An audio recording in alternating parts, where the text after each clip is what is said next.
బీసీలను ఇంకా అనగదొక్కడానికి చేసినటువంటి ఒక కుట్ర ఈ నివేదిక.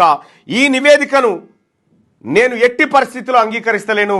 ఇది బీసీల భవిష్యత్తును సమాధి చేయడం కోసం తయారు చేసిన నివేదికగా భావిస్తూ ఈ నివేదికను నేను చెప్పిన ఉచ్చబోసి తగలబెట్టండి అని చెప్పిన ఉచ్చబోస్తే తగలబడదు కాబట్టి ఈ నివేదికను తగలబెట్టి పారేస్తా ఉన్నాం.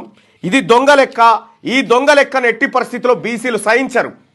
ఇలా ఓటర్ల జనాభా ఓటర్ లిస్టుకు ఇక్కడ ఉన్నటువంటి ప్రస్తుతం పిల్లలు చదువుతున్న దానికి ఎంత చూసినా 4,20,00,000 ఉండాల్సినటువంటి జనాభా లెక్కల్లో 40 లక్షల మంది బీసీలను కనుమరుగు చేసి ఇలా బీసీల జీవితాలతోటి బీసీల భవిష్యత్తు ఆటలాడుకుంటూ బీసీలను అవమానపరిచినటువంటి ఈ ప్రభుత్వం చర్య ఏదైతే ఉందో దీన్ని తీవ్రంగా ఖండిస్తా ఉన్నా.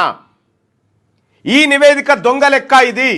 ఇది రాష్ట్ర ప్రభుత్వం అసెంబ్లీలో తర్వాత మండలిలో చెప్పినటువంటి లెక్క ఏదైతే ఉందో ఇది దొంగ లెక్క.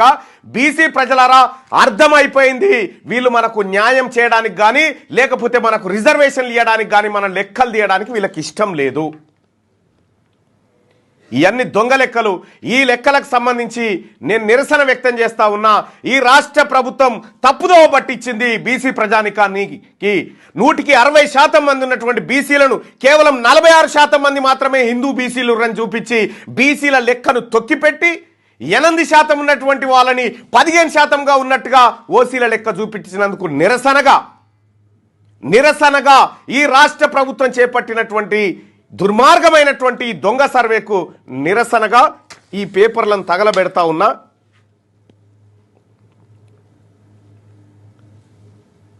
ఇవి బీసీ ప్రజలను మోసం చేసినటువంటి నివేదిక ఏదైతే ఉందో ఈ చట్టసభలో ప్రవేశపెట్టినటువంటి నివేదిక దీన్ని తగలబెడతా ఉన్నాం ఇవాళ.